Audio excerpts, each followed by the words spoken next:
Okay, so for this first problem, we know that slope is y2 minus y1 over x2 minus x1. So we're going to plug in the values. So in the y2 spot, I'm going to plug in the number 2.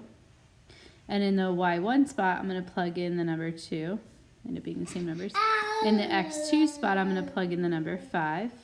And in the x1 spot, I'm going to plug in the number 4.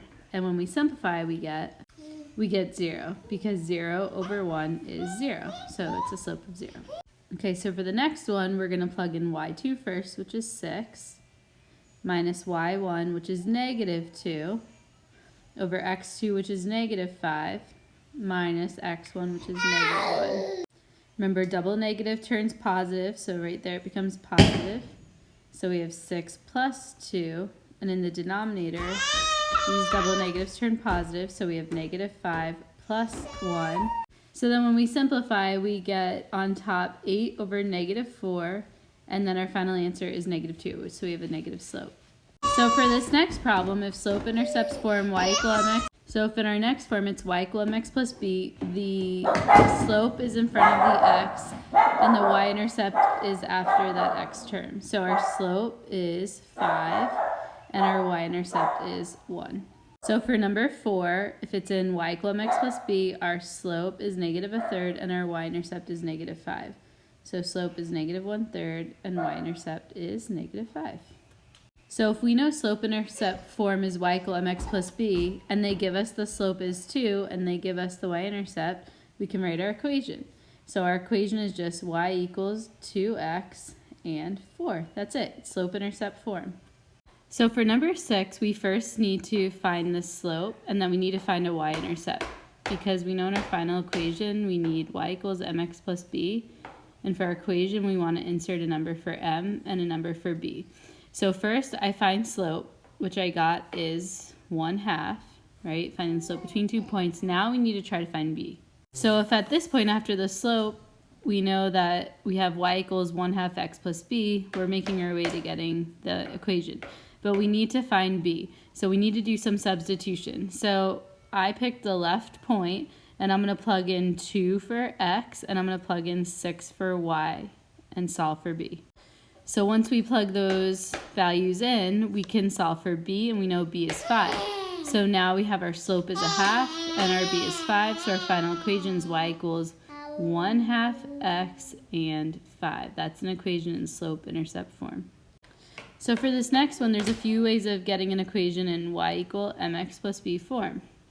Now, b is the y-intercept. So if you look over at the picture, it looks like it touches the y-axis at 3. So we know that this is 3.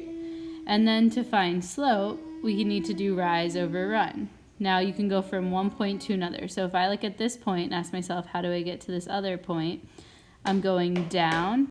So I'm going to go down 4 units, 1, 2, 3, 4. So we have negative 4 over, I'm going to the right 5. 1, 2, 3, 4, 5.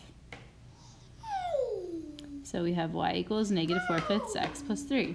The other option is if you want to do it like number 6, you find any 2 points on the graph. So we have 0, 3, and 5, 1, and you can do it just like problem number 6, where you find the slope, you find b, and write an equation. You'll get the same answer.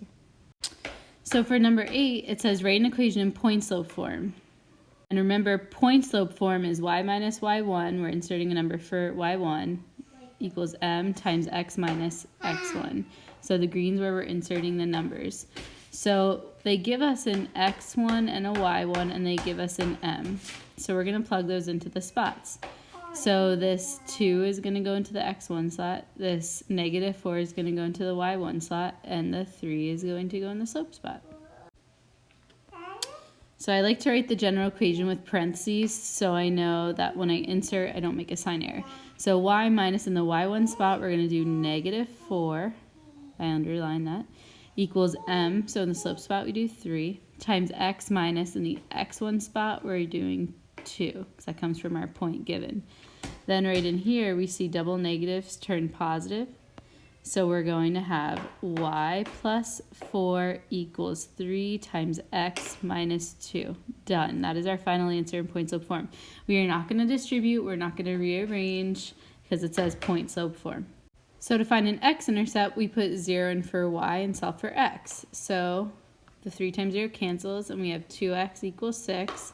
And when we divide by 2, we get x is 3. So that's the x-intercept. You can write it like that, or you say x is 3, y is 0, because that's what we plugged in. And then for y-intercept, we plug in 0 for x, and we're solving for y. And that we get y is 2. So the y-intercept is 2. Or you could write it as 0, 2, because the y value is 2. We plugged in 0 for x. So number 10 says rearrange in standard form. That's ax plus by equals c. And there are no fractions. So we subtract 1/2 x from both sides. So we have negative 1/2 x and y is equal to negative 6. To get rid of the denominator, we can multiply all 3 terms. You have to multiply everything on both sides by 2. So we get 2 times negative 1/2 is negative 1, negative 1x, plus 2 times y is 2y equals 2 times negative 6 is negative 12. And we're done. Something x, so ax, plus something y, by equals c, no fractions. So for graphing, you can do different ways, but based on the form of the equation, should be an easiest option. So y equals mx plus b, I would first plot the y-intercept at negative 1, and I would use the slope to get to another point. So if the slope is 5, or 5 over 1, we could go up 5 to the right 1. So up 5, 1, 2, 3, 4, 5, right 1 is right there. Or I could go down 5 and left 1. So 1, 2, 3, 4, 5. You only need 2 points to draw a line, but I did 3. So for number 12, you can rearrange, but I wouldn't. In standard form, the fastest way is to do your intercept. So I'm going to find my x-intercept, plug 0 in for y. So I have 6x equals 8, divide by 6. So x is 8 over 6, which is equal to 4 over 3, which is 1.3 repeating. And then I'm going to find my y-intercept. Then to find my y-intercept, I put 0 in for x. I solve for y. Oops. So I get y equals negative 4. Then you do the x and y-intercept on the axes. Notice on the x-axis, I estimated 1.3 is about there. Y negative 4 is there. Draw a line through your points. So for point slope, I would just find the point and I would use the slope to graph. So the point is an xy.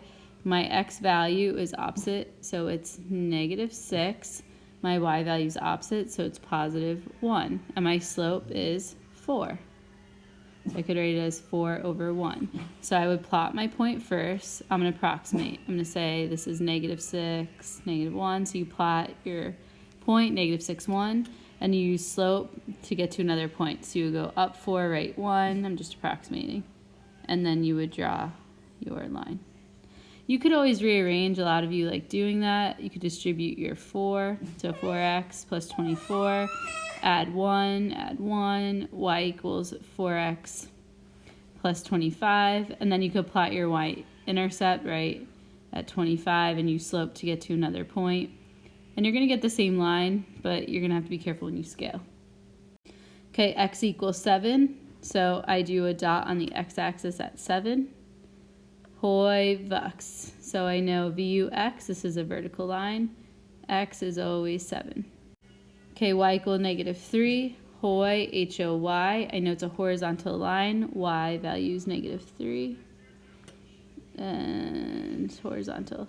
Now be careful. Let's say it said, I'm going to pick a different problem. Let's say, making up a random problem. Let's say it said 4y equals 8. Just make sure you solve for y first. If there's only one variable, then you know it's a y equals 2 in that case, and we would know it would be a horizontal line that goes through y2.